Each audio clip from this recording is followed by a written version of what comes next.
দেখো মুসা পয়গম্বরের জমানায় একটা যুবক ছিল, যেই যুবক এমন কোনো গুনাহ নাই করে নাই, সমস্ত গুনাহ করেছেন।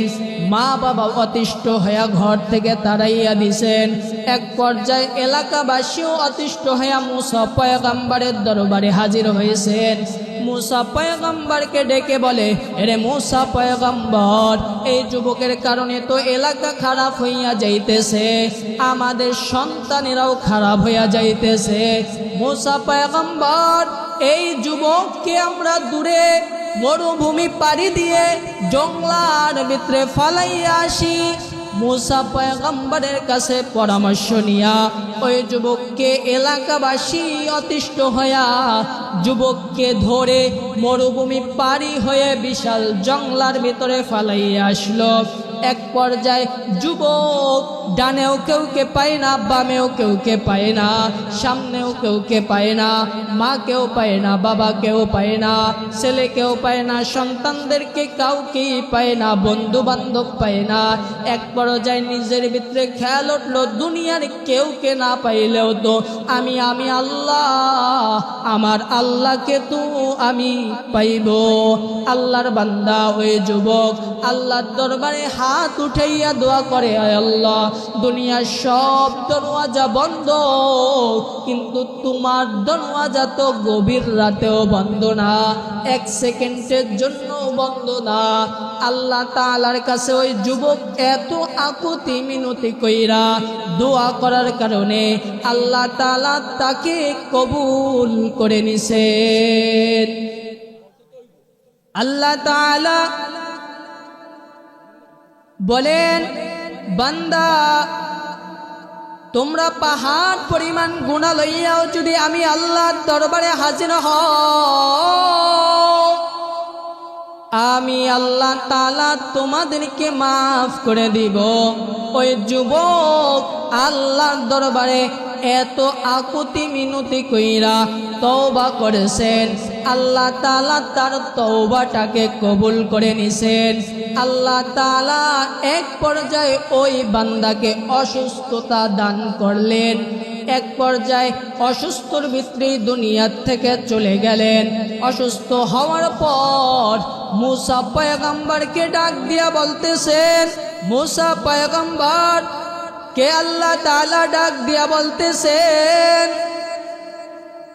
এ মুসা পয়গম্বর, যাও, আমার এক বান্দা অমুক জঙ্গলার ভিতরে ইন্তেকাল করেছে, আমি আল্লাহ তাআলার কাছে বড় প্রিয়, বড় পছন্দনীয়। এ মুসা পয়গম্বর, ওই যুবকের ওই আমার বান্দাকে তুমি নিজের হাতে গোসল দিবা, নিজে তাকে দাফন করবা, তবে তোমার এলাকার মানুষদেরকে শুনাইয়া দিবা, তোমার উম্মতদেরকে শুনাইয়া দিবা, এই জানাজায় যে উপস্থিত হবে ওই বান্দার আমলনামা সমস্ত গুনাহ আমি আল্লাহ তাআলা মাফ করে দিব। মুসা পয়গম্বর পরের দিন ঘোষণা করে দিছেন, অমুক জঙ্গলার ভিতরে আল্লাহর এক প্রিয় বান্দা দুনিয়া থেকে চলে গেছেন, দুনিয়া থেকে চলে গেছেন। হে মুসা পয়গম্বর, আপনি যান, আমার প্রিয় বান্দাকে গোসল দেন।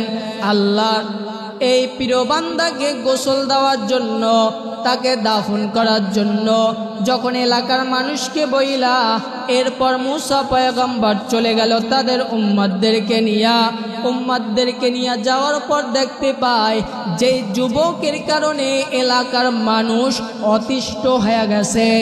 এমন কোনো গুনাহ নাই যেই গুনাহ ওই যুবক করে নাই। সে আবার কিভাবে আল্লাহর প্রিয় বান্দা হয়? আল্লাহ তাআলা মুসা পয়গম্বর আপনার কাছে বলেছে নাকি সে আল্লাহর প্রিয় বান্দা? কিন্তু আমরা তো দেখতে পাই এই যুবক হলো পৃথিবীর সবচাইতে খারাপ গুনাহগার বান্দা ওই যুবক।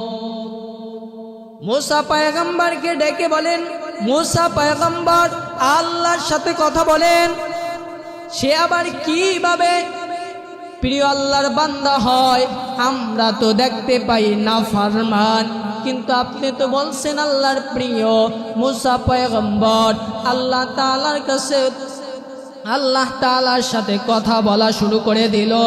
আল্লাহ তাআলা ডাক দিয়া বলে, মুসা পয়গম্বর আপনি যা বলেন তাও সত্য, আমি আল্লাহ তাআলা বলেছি, আমি আল্লাহ তাআলা বলেছি এই বান্দা আমার বড় প্রিয়, বড় প্রিয়। আর ওই এলাকার আপনার উম্মতেরা বলতেছেন সবচেয়ে খারাপ গুনাহগার, তাও সত্য। তবে মুসা পয়গম্বর এই যুবক এমন তওবা করছেন, এত আকুতি মিনতি কইরা আমি আল্লাহ তাআলার কাছে দোয়া করেছেন, আমি আল্লাহ তাআলা তার দোয়াকে কবুল করে নিছি, তাকে আমার প্রিয় বান্দা হিসাবে কবুল করেছি। এ মুসা পয়গম্বর এই যুবক যদি ওই সময় গোটা পৃথিবীর মানুষদের জন্য দোয়া করত, আমি আল্লাহ তাআলা গোটা পৃথিবীর মানুষদেরকেও মাফ করে দিতাম। হায় কোই পीछे रवाना कोई आगे रवाना है, कोई पीछे रवाना। मोहम्मद ने आका कुफ्र को मिटाया,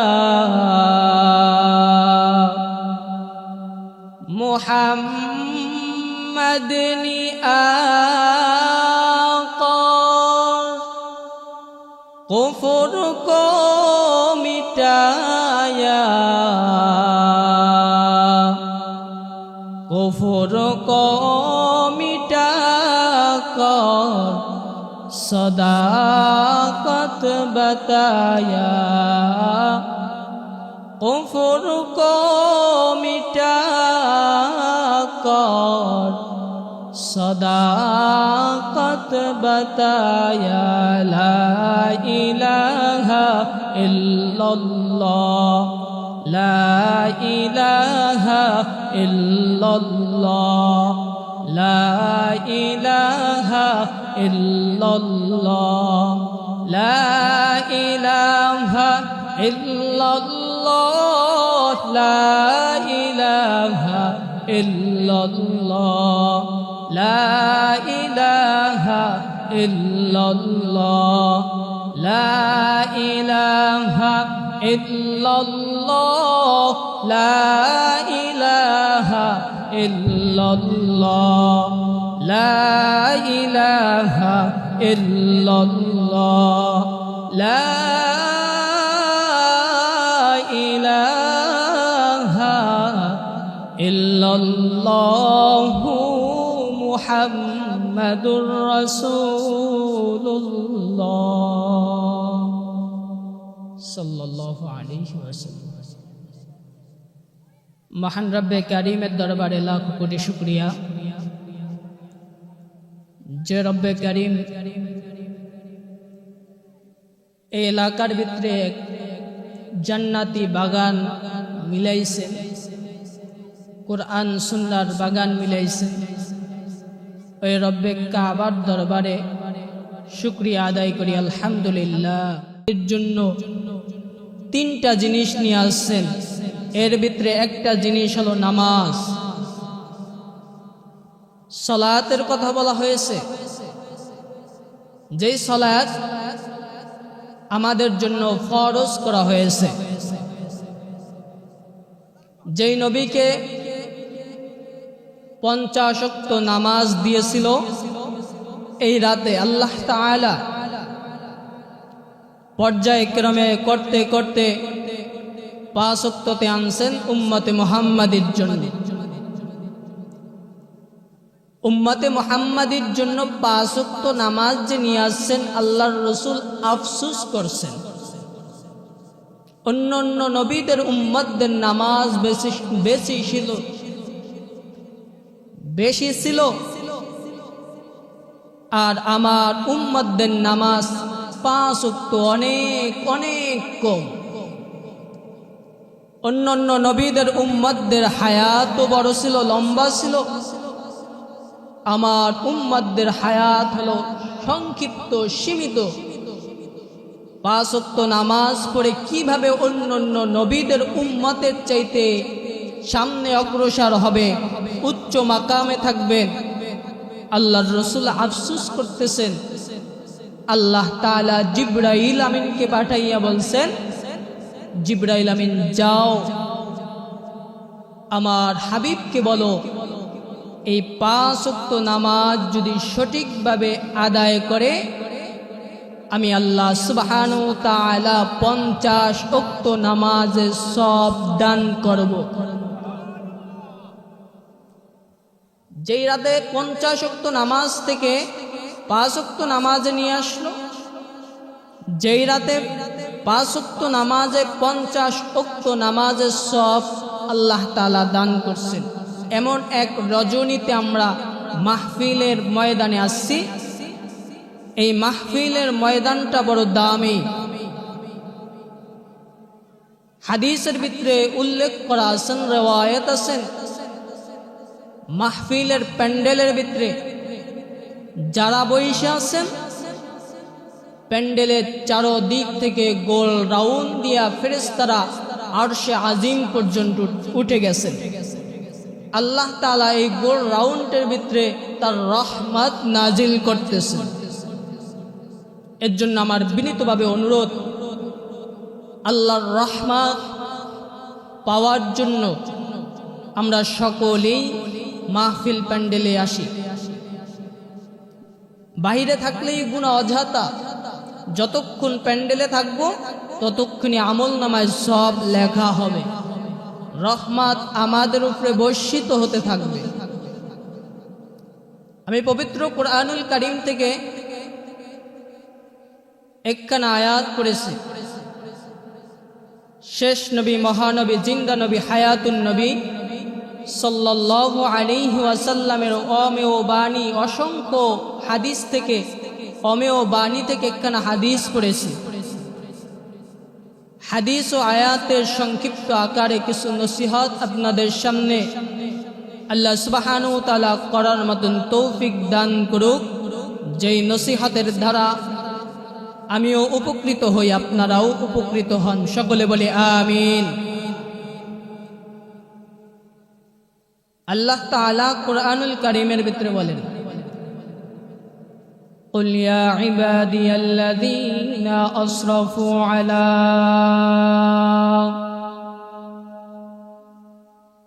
قل يا عبادي الذين أسرفوا على أنفسهم لا تقنطوا من رحمة الله إن الله يغفر الذنوب جميعا إنه هو الغفور الرحيم।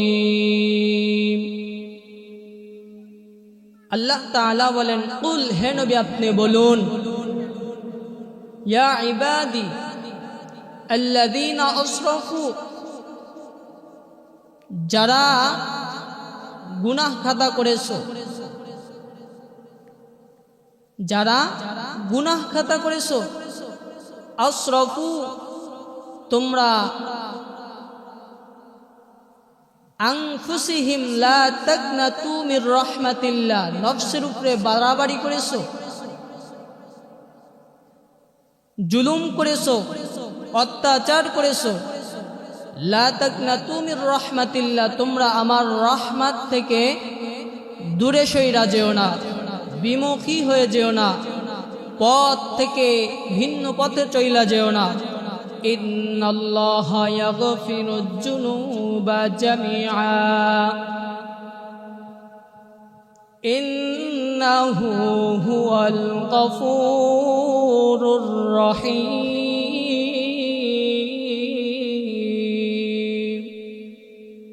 আল্লাহ তাআলা বলেন, আমি আল্লাহর মতন দয়াময়, মায়াশীল কেউ নাই। আমি আল্লাহ তাআলা গফুর, রহিম, আমি আল্লাহ তাআলা অবশ্যই তোমাদেরকে মাফ করে দেব। আল্লাহর রাসূল হাদিসের ভিতরে বলেন, মান বাকা মিন খাশিয়াতিল্লাহি হারামাল্লাহু তিলকা আইনা আলান নার।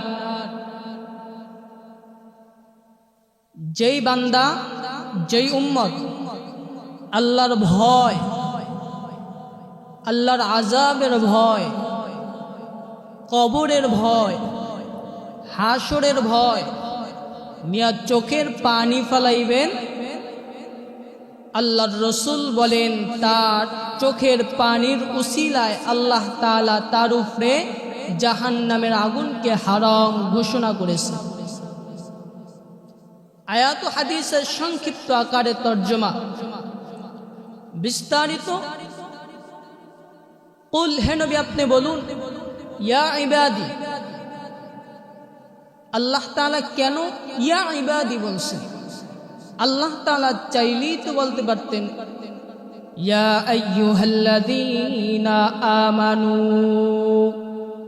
ঈমানদারদেরকে উদ্দেশ্য করে বলতে পারতেন। আল্লাহ বলেন নাই। আল্লাহ চাইলে বলতে পারতেন ইয়া আইয়ুহাল মুসলিমুন, মুসলমানদেরকে উদ্দেশ্য করে বলতে পারতেন, কিন্তু আল্লাহ তাআলা তাও বলেন নাই। ইয়া ইবাদি কেন বললেন? আল্লাহ তাআলা ইয়া ইবাদি বলছেন আমার প্রিয় বান্দা বান্দি। আপনিও যেরকম আমার বান্দা, আল্লাহর বান্দা, আমিও আল্লাহর বান্দা। নাকি হিন্দু কার বান্দা? খ্রিস্টান কার বান্দা? ইহুদি কার বান্দা? বৌদ্ধ কার বান্দা? আল্লাহর বান্দা। আল্লাহ তাআলা যদি বলতেন মুসলমানদেরকে উদ্দেশ্য করে ইয়া আইয়ুহাল মুসলিমুন, আল্লাহ তাআলা যদি মুসলমানদেরকে উদ্দেশ্য করে বলতেন, তাহলে হিন্দু বাদ হয়ে যাইতেন, খ্রিস্টানও বাদ হয়ে যাইতেন, ইহুদিও বাদ হয়ে যাইতেন, বৌদ্ধরাও বাদ হয়ে যাইতেন, আরও যত ধর্ম মানে অন্য ধর্মে তারা সবাই বাদ হয়ে যাইতেন। মুসলমানদের ঈমানদারদেরকে বলছেন। আল্লাহ তাআলা যদি বলতেন ইয়া আইয়ুহাল মুসলিমুন, তাহলেও মুসলমানের ব্যতীত যা আছে সব বাদ। ঈমানদারদেরকে উদ্দেশ্য করে বললে যারা ঈমান আনছেন, যাদের ভিতরে আমিনু ঈমান এনেছেন, তারা ব্যতীত সব বাদ হয়ে যাইতেন। কিন্তু আমার আল্লাহ ইয়া ইবাদি বলছেন হে আমার প্রিয় বান্দা বান্দিরা, সকলকে উদ্দেশ্য করে বলছেন। এই আয়াতের মাধ্যমে আল্লাহ তাআলা পুরো পৃথিবীর মানুষদেরকে মুহাব্বতের আওয়াজ দিয়েছেন। এই আয়াতের মাধ্যমে আল্লাহ তাআলা পুরো পৃথিবীর মানুষদেরকে আশ্বাসের বাণী শুনাইছেন। আল্লাহ তাআলা বলেন, বান্দা তোদেরকে বানাইছি বড় মায়া করিয়া, মোহাব্বত করিয়া, পছন্দ করিয়া তোদেরকে বানাইছি। তোরা মুসলমান হয়েছ, তোরাও আমার বান্দা। হিন্দু সেও আমার বান্দা, খ্রিস্টান সেও আমার বান্দা, ইহুদি সেও আমার বান্দা, বৌদ্ধ সেও আমার বান্দা। আল্লাহ তাআলা ডাক দিয়া বলেন, হে হিন্দু, তোমরা যতই দেব দেবীদের পূজা করো না কেন, তোমাদের দেব দেবী তোমাদেরকে বানায় নাই। হে খ্রিস্টান, তোমরা ঈসা পয়গম্বরের যতই প্রশংসা করো, তোমাদেরকে ঈসা পয়গম্বর বানান নাই। ইহুদিদেরকে ডাক দিয়ে আল্লাহ বলেন, এই ইহুদির দল, তোমরা যতই উজাইর নবীর প্রশংসা করো না কেন, উজাইর নবী তোমাদের বানায় নাই। এক বৌদ্ধর দলেরা, তোমরা যতই গৌতম বুদ্ধর প্রশংসা করো না কেন, গৌতম বুদ্ধ তোমাদের বানায় নাই। বানানেওয়ালা কে? আরো জোরে আওয়াজ দিয়া বলেন কে? বানানেওয়ালা আমি আল্লাহ। অতএব তোমাদেরকে বড় মায়া করিয়া মোহাব্বত করিয়া বানাইছি। এর বান্দা, তোদেরকে আমি এত মায়া মোহাব্বত কইরা বানাইছি যে তোদেরকে মায়া মোহাব্বত করি কেন জানো? তোদেরকে বানাইছি বড় দুর্বল। আল্লাহ তাআলা ডাক দিয়া বলে, বান্দা তোদেরকে বানাইছি বড় নরম, তোদেরকে বানাইছি বড় দুর্বল। ওয়া খুলিকাল ইনসানু দাঈফা। আল্লাহ তাআলা ডাক দিয়া বলেন, তোমাদের বানাইছি বড় দুর্বল করে, আর এই দুর্বলের কারণে আমি আল্লাহ তাআলার দরবারে প্রিয়। বান্দা, তুই দুর্বল হওয়ার কারণে সৃষ্টির শ্রেষ্ঠ উপাধি পেয়েছো। তুই দুর্বল হওয়ার কারণে আমি আল্লাহ তাআলার কাছে বড় আপন হয়েছো। দেখ, দুনিয়ার জমিনের ভিতরে একটা ঘরের ভিতরে যদি একটা সন্তান থাকে, যেই সন্তান কিছু বুঝে না, অবুঝ সন্তান, হাঁটতেও পারে না ঠিক মতন। দেখো, মা যখন কাজের ভিতরে লিপ্ত থাকে, বাবাকে ডাক দিয়া বলে, স্বামী আমার, সন্তানের দিকে নজর রাখো। ভাইদেরকে ডাক দিয়া বলে, তোমার ভাই বোনের দিকে নজর রাখো। আবার আত্মীয় স্বজনদেরকেও বলতেন, তোমার এই ছোট অবুঝ সন্তানের দিকে নজর রাখো। আবার যখন স্বামী স্ত্রী কাজের ভিতরে লিপ্ত হয়ে যাইত, ব্যস্ত হয়ে যাইত, স্বামী তার দেখাশোনা করত। আবার স্বামী যখন ব্যস্ত হয়ে যাইত, স্ত্রী তখন দেখত, তার দিকে নজর রাখত।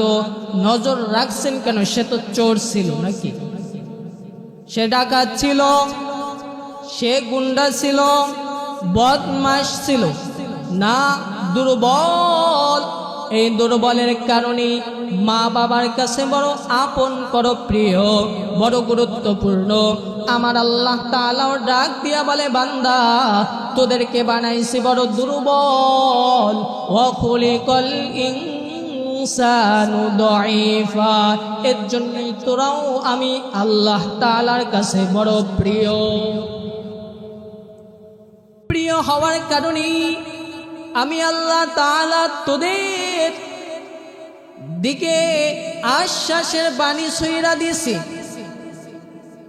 তোরা বান্দা যত বড়ই অপরাধ করো না কেন, আমি আল্লাহর দরবারে যদি আসো, আমি আল্লাহ তাআলা তোদেরকে আপন কইরা নিব।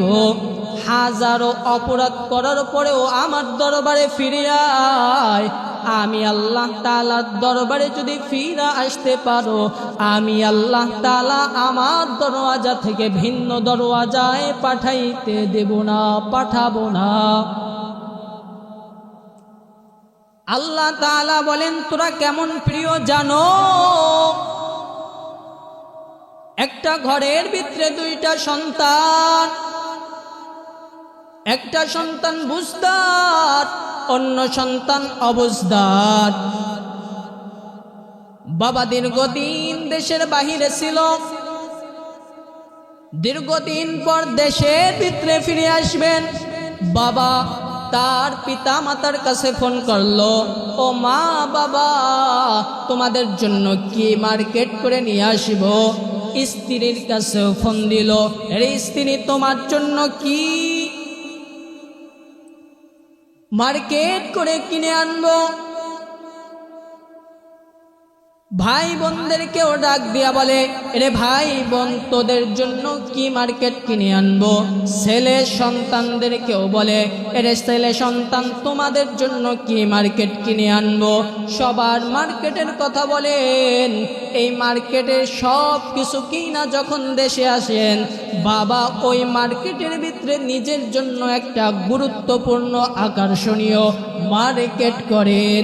মার মার্কেট মাকে বুঝাইয়া দেন, বাবার মার্কেট বাবাকে বুঝাইয়া দেন, ভাইয়ের মার্কেট ভাইকে বুঝাইয়া দেন, বোনের মার্কেট বোনকে বুঝাইয়া দেন, স্ত্রীর মার্কেট স্ত্রীকে বুঝাইয়া দেন, ছেলে সন্তানের মার্কেট ছেলে সন্তানকে বুঝাইয়া দেন।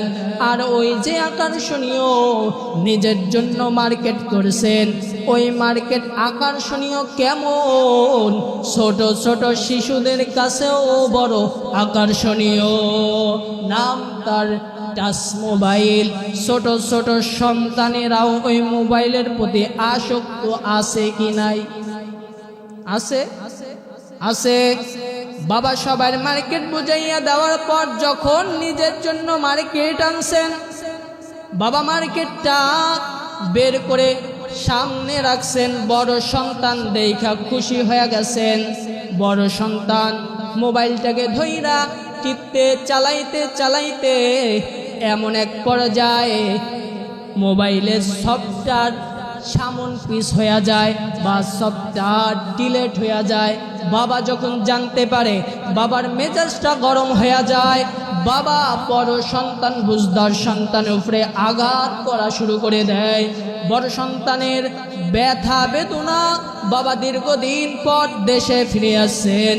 বাবা আমার সামান্য থেকে সামান্য ক্ষতি হওয়ার কারণে আমার উপরে আঘাত করলো।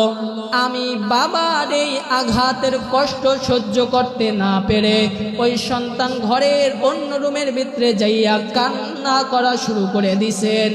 এই মোবাইলটা আবার অবুঝ সন্তানের কাছে রাখছেন। অবুঝ সন্তান এক পর্যায়ে খেলাধুলা করতে করতে হাতের নাগালে মোবাইলটা পেয়ে গেছেন। বাবা মাও কাজের ভিতরে লিপ্ত, কাজের ভিতরে ব্যস্ত। বাবা মার অজান্তেই ছোট সন্তান মোবাইলটাকে ধরে জমিনের ফ্লোরে এত জোরে আচার মারে, পাচার মারে, মোবাইলটা ভেঙ্গে চুরমার হয়ে যায়। মোবাইলটা ভেঙ্গে চুরমার হয়ে যাওয়ার সাথে সাথে বাবা আওয়াজ পাইয়া সুইটা আসে। বাবা কি আওয়াজ হইল? অবুঝ সন্তান যখন ওই মোবাইলটাকে জমিনের ভিতরে পাচার মেরে ভেঙ্গে চুরমার হয়ে যায়, বাবাও আওয়াজ পাইয়া সুইটা আসে, মাও আওয়াজ পাইয়া সুইটা আসে। মা বাবা আওয়াজ পাইয়া এসে দেখতেছে দামি মোবাইল, আকর্ষণীয় জিনিস মার্কেট ভেঙ্গে জমিনে সিটে রয়েছেন, সিটাইয়া এক এক জায়গায় রয়েছেন। বাবার মেজাজ গরম। সন্তান অপরাধ করেছে, লাখ টাকার মোবাইল ভেঙ্গে চুরমার করে দিছেন, কোটি টাকার মোবাইল ভেঙ্গে চুরমার করে দিছেন। বাবা দেখা সহ্য করতে পারেন না, কিন্তু সন্তানের উপরে আঘাতও করতে পারেন না। পারেন না? বাবা গরম মেজাজে সন্তানের দিকে তাকাইয়া রইছেন। সন্তান বাবার গরম মেজাজ বড় বড় চোখ দেখা সন্তান মুখটাকে সামান্য থেকে সামান্য বাঁকা কইরা চোখের পানি ছেড়ে দিছেন।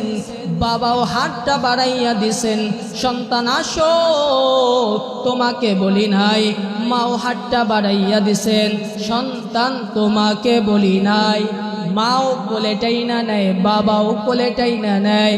আল্লাহ তাআলা ডাক দিয়া বলে, বান্দা জমিনের ভিতরে তোদের অপরাধের কারণে আযাব দেই, গজব দেই, বালা মুসিবত দেই। যখন দেখতে পাবি আযাব, গজব, বালা মুসিবত, আমি আল্লাহর দরবারেও গভীর রজনীতে উইঠা চোখের পানি ছেড়ে দিবি। নিজের গুনাহের কারণে নিজে অনুতপ্ত হবে। আল্লাহর দরবারে, আমি আল্লাহর দরবারে চোখের পানি ছাড়বি। আমি আল্লাহ তাআলাও বলতেছি, বান্দা তোদেরকেও আমি আল্লাহ তাআলা আমার কুদরতি কোলে টাইনা নিব। এরে মুসলমান ইমানদার আল্লাহর গোলাম, ও এলাকার যুবক, ভালো করিয়া শুনিয়া নাও। আল্লাহ তাআলা যে আশ্বাসের বাণী শুনাইছেন, বান্দা কত গুনাহ করেছো, পাহাড় পরিমাণ গুনাহ করেও যদি আমি আল্লাহর দরবারে আসতে পারো, আমি আল্লাহ তাআলা তোমাদেরকে মাফ করে দিব। আমি আল্লাহ তাআলা তোমাদেরকে ক্ষমা করে দিব। যদি তওবার মতন তওবা করতে পারো, নসুহা তওবা, খাঁটি অন্তরে তওবা, আমি আল্লাহ তাআলাও ঘোষণা করে দিছি কুরআনুল কারীমের ভিতরে তোমাদেরকেও আমি আল্লাহ তাআলা মাফ করে দিব। ইয়া আইয়ুহাল্লাযীনা আমানু তুবু ইলাল্লাহি তাওবাতান নাসুহা। বান্দা তাওবায়ে নাসুহা করো। তাওবায়ে নাসুহা যদি করতে পারো, গুনার জিন্দেগি লইয়াও আল্লাহর দরবারে প্রিয় হতে পারবে, তোর গুনাহ মাফ করে দিবে আল্লাহ। দেখো মুসা পয়গম্বরের জমানায় একটা যুবক ছিল, যেই যুবক এমন কোনো গুনাহ নাই করে নাই, সমস্ত গুনাহ করেছেন। মা বাবা অতিষ্ঠ হয়ে ঘর থেকে তাড়াইয়া দিছেন। এক পর্যায়ে এলাকাবাসীও অতিষ্ঠ হয়ে মুসা পয়গম্বরের দরবারে হাজির হয়েছেন।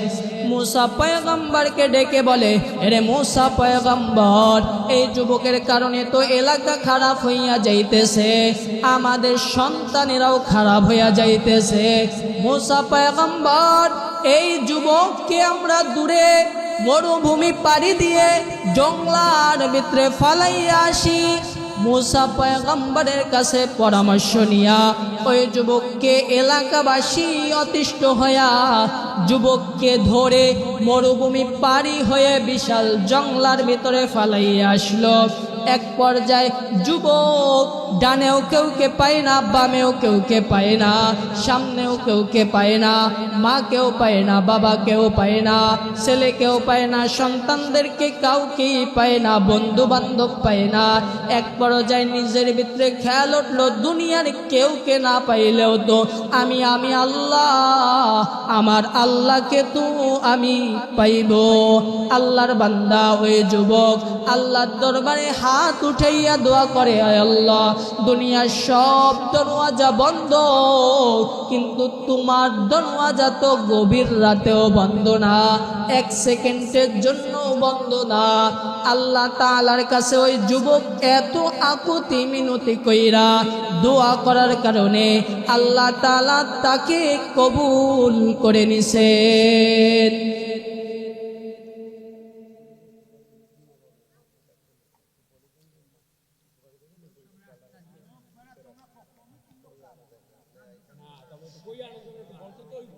আল্লাহ তাআলা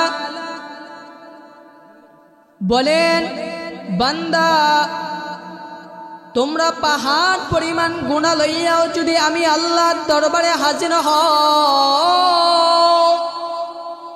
আমি আল্লাহ তাআলা তোমাদেরকে মাফ করে দিব। ওই যুবক আল্লাহর দরবারে এত আকুতি মিনতি কইরা তওবা করেছেন, আল্লাহ তাআলা তার তওবাটাকে কবুল করে নিছেন। আল্লাহ তাআলা এক পর্যায়ে ওই বান্দাকে অসুস্থতা দান করলেন। এক পর্যায়ে অসুস্থর ভিতরে দুনিয়া থেকে চলে গেলেন। অসুস্থ হওয়ার পর মুসা পয়গম্বরকে ডাক দিয়া বলতেছেন,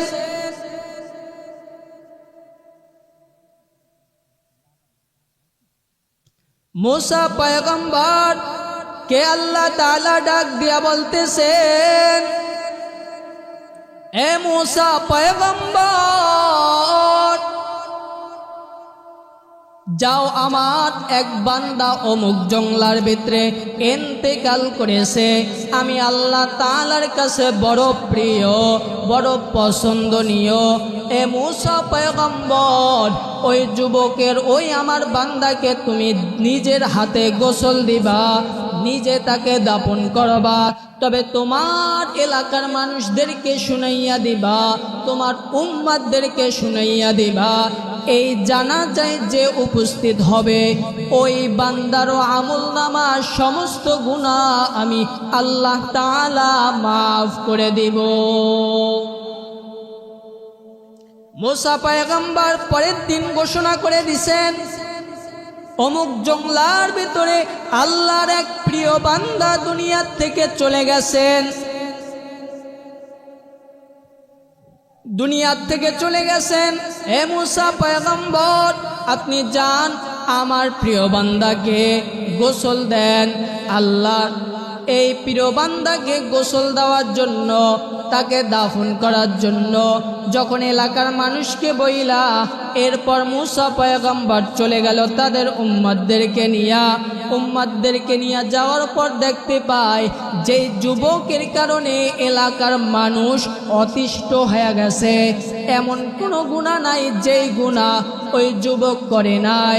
সে আবার কিভাবে আল্লাহর প্রিয় বান্দা হয়? আল্লাহ তাআলা মুসা পয়গম্বর আপনার কাছে বলেছে নাকি সে আল্লাহর প্রিয় বান্দা? কিন্তু আমরা তো দেখতে পাই এই যুবক হলো পৃথিবীর সবচাইতে খারাপ গুনাহগার বান্দা ওই যুবক। মুসা পয়গম্বরকে ডেকে বলেন, মুসা পয়গম্বর আল্লাহর সাথে কথা বলেন, সে আবার কিভাবে প্রিয় আল্লাহর বান্দা হয়? আমরা তো দেখতে পাই নাফরমান, কিন্তু আপনি তো বলছেন আল্লাহর প্রিয়। মুসা পয়গম্বর আল্লাহ তাআলার সাথে কথা বলা শুরু করে দিল। আল্লাহ তাআলা ডাক দিয়া বলে, মুসা পয়গম্বর আপনি যা বলেন তাও সত্য। আমি আল্লাহ তাআলা বলেছি এই বান্দা আমার বড় প্রিয়। আর ওই এলাকার আপনার উম্মতেরা বলতেছেন সবচাইতে খারাপ গুনাহগার, তাও সত্য। তবে মুসা পয়গম্বর এই যুবক এমন তওবা করছেন, এত আকুতি মিনতি কইরা আমি আল্লাহ তাআলার কাছে দোয়া করেছেন। আমি আল্লাহ তাআলা তার দোয়াকে কবুল করে নিছি, তাকে আমার প্রিয় বান্দা হিসাবে কবুল করেছি। মুসা পয়গম্বর এই যুবক যদি ওই সময় গোটা পৃথিবীর মানুষদের জন্য দোয়া করত, আমি আল্লাহ তাআলা গোটা পৃথিবীর মানুষদেরকেও মাফ করে দিতাম। قل يا عبادي الذين أسرفوا على أنفسهم لا تقنطوا من رحمة الله إن الله يغفر الذنوب جميعا إنه هو الغفور الرحيم। বান্দা তুই দুনিয়াতে কত গুনাহ করেছ, আমার দরবারে ফিরে আয়।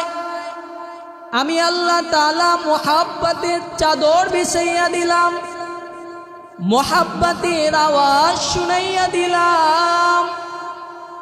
এরে বান্দা পাহাড় পরিমাণ গুনাহ করছো, এরপরেও আয়। আর আমাদের তো জীবনের শুরু থেকে এ পর্যন্ত শুধু গুনাহ আর গুনাহ, একবারের জন্য আল্লাহর দরবারে তওবা করি নাই। করেছি না? গুনাহ করেও সিনা টান করে এরপর আমরা সামনে অগ্রসর হই, নিজেকে নত করি না, নত করি না। আমার আল্লাহ তাআলা ডাক দিয়ে বলে, বান্দা তোদেরকে তোরা এত পরিমাণ গুনাহ করো, মাটি পুঁতে দিন। আমি আল্লাহ তাআলার কাছে বলতেছেন, আল্লাহ এই নাফরমানকে আপনি অর্ডার দেন, এই নাফরমানকে আমি মাটি নিচের থেকে টাইনা নিয়ে যাই। কিন্তু আমার আল্লাহ তাআলা তার দোয়া কবুল করেন না। আল্লাহ তাআলা তার দোয়াকে কবুল করেন না। আল্লাহ তাআলা ডাক দিয়া বলে, বান্দা তোদেরকে বানাইছি বড় দুর্বল করে, তোরা দুর্বল। গুনাহ করার পর যখন আমি আল্লাহর দরবারে তওবা করবে, আমি আল্লাহ তাআলা মাফ করে দিব। দেখ তোরা গুনাহ করেও নত হও না। আর সাহাবায়ে কেরাম দুনিয়াতে জান্নাতের টিকিট পাওয়ার পরেও নিজেকে এত বড় গুনাহগার মনে করেছেন, কান্না করতে করতে চোখের ভিতরে ঘা বানাইয়া ফেলাইছেন। দেখো দুনিয়ার জমিনের ভিতরে জান্নাতের টিকিট পেয়েছেন 10 জন সাহাবী। 10 জন সাহাবীর ভিতরে একজন হযরতে আবু বকর দুনিয়াতেই জান্নাতের টিকিট পেয়েছেন, এরপরেও কান্নার ইতিহাস আর কান্নার ইতিহাস। গভীর রাতেও মসজিদে নববীর ভিতরে দাঁড়াইয়া দাঁড়াইয়া কান্না করতেছেন, কান্না করতেছেন। পয়গম্বর ঘরের ভিতর থেকে আওয়াজ পাইছেন, কে যেন কান্না করতেছেন। পয়গম্বর রহমাতুল লিল আলামিন বাহির হইলেন, কে কান্না করতেছেন। মায়ার নবী ঘুমানো থাকলেও নবীর চোখ ঘুমায়, কিন্তু নবীর কলব ঘুমায় না, নবীর কলব ঘুমায় না। নবী আওয়াজ পাইয়া বের হইয়া দেখতে পায় ডাইনেও কেউ নাই, বামেও কেউ নাই। মসজিদে নববীর দিকে যতই আগায় আওয়াজটা আরো বৃদ্ধি পাইতেছেন। মসজিদে নববীর ভিতরে ঢুইকা দেখতে পান হযরতে আবু বকর নামাজে দাঁড়াইয়া দাঁড়াইয়া কান্না করতেছেন। দীর্ঘ সময় নবী অপেক্ষা করলেন। এক পর্যায়ে আবু বকরের নামাজ শেষ হইলেন। আবু বকর পিছনের দিকে তাকাইয়ে দেখতে পায় রহমাতুল লিল আলামিন দাঁড়ানো। মায়ার নবী ডাক দিয়া বললেন, আবু বকর আপনার কি দুঃখ, যেই দুঃখের কারণে গভীর রজনীতে নামাজে দাঁড়াইয়া দাঁড়াইয়া কান্না করতেছেন? নবীকে ডাক দিয়া বলে, নবী আপনিই তো বয়ান করেছেন জাহান্নামের ইতিহাস, কবরের ইতিহাস, কিয়ামতের ইতিহাস, মিজানের ইতিহাস, পুলসিরাতের ইতিহাস। ও নবী কবরের কথা স্মরণ করে, কিয়ামতের ময়দানের কথা স্মরণ করে করে কান্না করতেছি। নবী ডাক দিয়া বলে, আবু বকর তুমি তো দুনিয়াতে জান্নাতের টিকিট পেয়েছো, এরপরেও কেন কান্না করো? রহমাতুল লিল আলামিনকে ডেকে বলে, নবী আমার, আপনি জানেন আমি একটা কাপড়ের ব্যবসা করি। দীর্ঘদিন আগে আমার দোকান থেকে এক মহিলা কাপড় ক্রয় করেছে। দীর্ঘদিন পর আমি আবু বকরের দোকানে ওই মহিলা কাপড় নিয়ে আসছেন। ও নবী আমাকে ডাক দিয়া বলে, আবু বকর তোমার কাপড় তুমি নিয়ে নাও, তোমার কাপড় আমার কাছে পছন্দ হয় নাই, তোমার কাপড় তুমি নাও, আমার টাকা আমার অর্থ আমাকে ফেরত দাও। আবু বকর ডাক দিয়া বলে, নবী কিয়ামতের ময়দানে যদি আমার আল্লাহ ডাক দিয়া বলে, আবু বকর তোমার ইবাদত, তোমার নামাজ, তোমার রোজা, তোমার হজ কিছুই আমি আল্লাহ তাআলার কাছে পছন্দ হয় নাই, তোমার দান আমি আল্লাহ তাআলার কাছে পছন্দ হয় নাই, তোমার ইবাদত তুমি নিয়ে নাও, আর আমার জান্নাতের টিকিট, জান্নাতের সুসংবাদ আমাকে ফেরত দাও। ও নবী ওই সময় বলেন, আমি আবু বকরের কি অবস্থা হবে এই কথা স্মরণ করে করে আমি আবু বকর কান্না করতেছি। নবী আম্মা জান আয়েশা রাদিয়াল্লাহু তাআলা আনহুর ঘরে বৈশাও, হুজরায় বৈশাও নবী উম্মতের কথা স্মরণ করে কিয়ামতের ময়দানে কি হালাত হবে উম্মতের, এই উম্মতের কথা স্মরণ করে করে কান্না করতেছেন। এমন তো অবস্থায় আম্মা জান আয়েশা নবীকে কান্না করতে দেখে বলেন, নবী আপনি কাঁদেন কেন? আমি আয়েশা 6 বছরে আপনার সাথে বিবাহ হয়েছে, 9 বছরে আপনার ঘরে সংসারে আছি নবী। অল্প বয়সে কোনো ভুল হয়েছে, এই ভুলের কারণে আপনি কষ্ট পেয়ে কান্না করতেছেন। নবী আমার ডাক দিয়া বলে, আয়েশা না।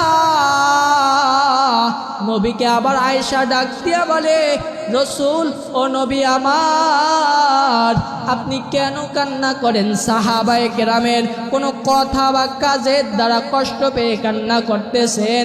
নবী আমার ডাক দিয়ে বলে, আয়েশা না। নবীকে আবার আম্মা জান আয়েশা ডাক দিয়া বলে, নবী আপনি কেন কান্না করতেছেন? আপনার মা বাবার কথা স্মরণ করে গেছে, এর জন্য কান্না করেন। নবী ডাক দিয়া বলে, আয়েশা তার জন্য কাঁদি না, আমি কিয়ামতের ওই কঠিন অবস্থার কথা স্মরণ করে করে কান্না করতেছি। কি উপায় হবে আমার উম্মতদের, যেই কিয়ামতের ময়দানটা বড় ভয়ঙ্কর হবে, বড় ভয়ঙ্কর।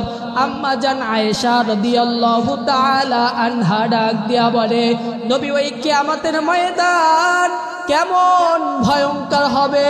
নবী ডাক দিয়া বলে, আয়েশা ওই কিয়ামতের ময়দানে সমস্ত নারী পুরুষ উলঙ্গ অবস্থায় উঠবে। ও আয়েশা ওই সময় সকলেই উলঙ্গ অবস্থায় উঠবে। আম্মা জান আয়েশা ডাক দিয়া বলে, নবী কেউ কারো লজ্জা স্থানের দিকে কি তাকাবে না? নবী ডাক দিয়া বলে, আয়েশা এত ভয়ঙ্কর হবে, কেউ কারো চেহারার দিকে তাকানোর মতন সুযোগ পাবে না। সবাই পাগল পাড়ার মতন কিয়ামতের ডাইন থেকে বামে কিয়ামতের ময়দানে দৌড়াবে, পাগল পাড়ার মতন দৌড়াবে। নবীকে ডাক দিয়া বলে, নবী ওই কিয়ামতের ময়দানটা কেমন ভয়ঙ্কর হবে আরো বলেন। নবী ডাক দিয়া বলেন, আয়েশা ওই কিয়ামতের ময়দানটা এত ভয়ঙ্কর হবে, এত ভয়ঙ্কর হবে, সমস্ত নবীরা পর্যন্ত উম্মতদের কথা ভুইলা নিজের কথা স্মরণ করতে থাকবে, চিল্লাইতে থাকবে আর বলবে, আল্লাহ আমাকে বাঁচাও, আমাকে বাঁচাও। উম্মতদের কথা স্মরণ করবে না।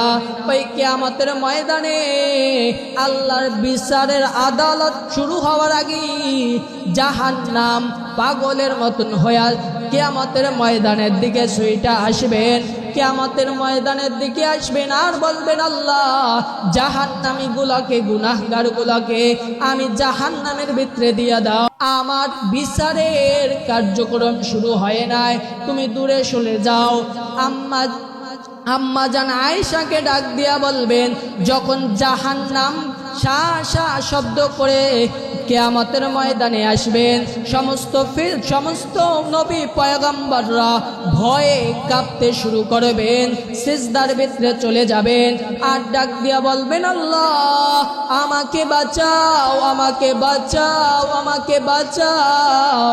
ইয়া উম্মতি একবারও বলবে না। আম্মা জান আয়েশা রাদিয়াল্লাহু তাআলা আনহু ডাক দিয়া বলবেন, নবী সমস্ত নবী পয়গম্বররা সিজদায় পড়িয়া নিজের কথা ভাববে, উম্মতদের কথা ভাববে না। কিন্তু নবী ওই সময় আপনি কি করবেন?